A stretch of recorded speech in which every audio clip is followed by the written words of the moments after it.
দর্শক, জাতীয় সংসদ নির্বাচনকে ঘিরে জমে উঠেছে নির্বাচনী প্রচারণা। প্রার্থীরা যাচ্ছেন ভোটারদের দ্বারে দ্বারে, দিচ্ছেন নানা প্রতিশ্রুতি।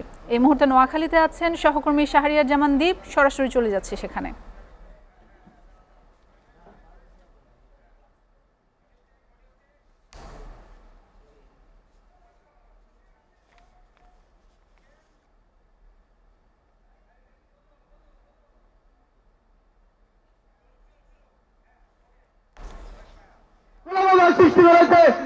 দীপ, নোয়াখালী এলাকায় তো নির্বাচনী প্রচারণা জমে উঠেছে। তো নোয়াখালী এলাকার নির্বাচনী প্রচারণায় ভোটাররা এবার কি বলছেন, বিস্তারিত জানাবেন।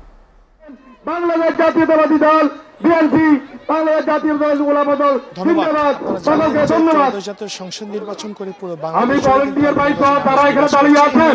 আমি কিন্তু অনুরোধ করছি আপনারা এখানে বাইরে করবেন, এই জায়গাটা আপনারা খালি করবেন। এবং আমি আপনারা সরে যান। যারা প্রার্থী এই পর্যায়ে বক্তব্য রাখছেন চৌমুহনী পৌরসভা বিএনপির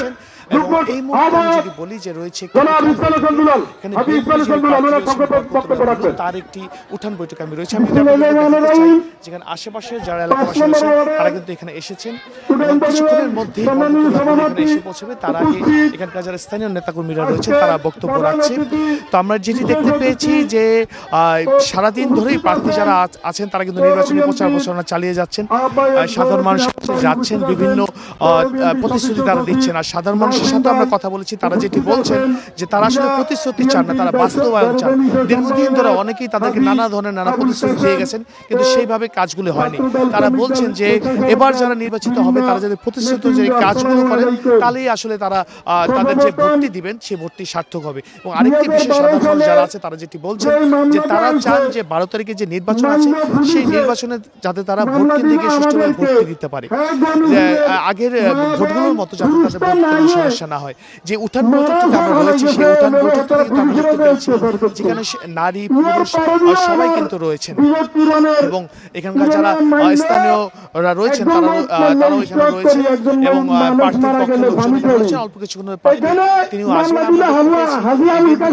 জামায়াতের যিনি প্রার্থী রয়েছেন, অন্যান্য দলগুলো যারা প্রার্থী রয়েছেন তারাও কিন্তু নির্বাচনী প্রচারণার মধ্যে রয়েছেন। অর্থাৎ হাতে অল্প কিছুদিন রয়েছে, শেষ সময়ে এসে প্রার্থীরা যার যতটুকু আসলে সেই চেষ্টা চাচ্ছেন এবং নানা ধরনের প্রতিশ্রুতি তারা রয়েছে। এবং আরেকটি বিষয় জামাতের আমির আসবেন এবং প্রথমে তিনি ফেনীতে, পরবর্তীতে নোয়াখালীতে একটি জনসমাবেশে বক্তব্য রাখবেন। এরপরে লক্ষ্মীপুর, কুমিল্লা জনসমাবেশে কিন্তু তিনি বক্তব্য রাখবেন। ইতিমধ্যে আমরা গিয়েছিলাম সেখানে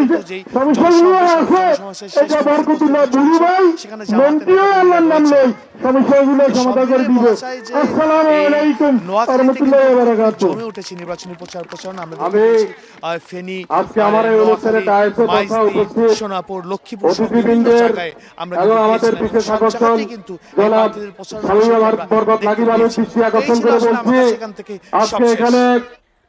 দীপ, আপনাকে ধন্যবাদ।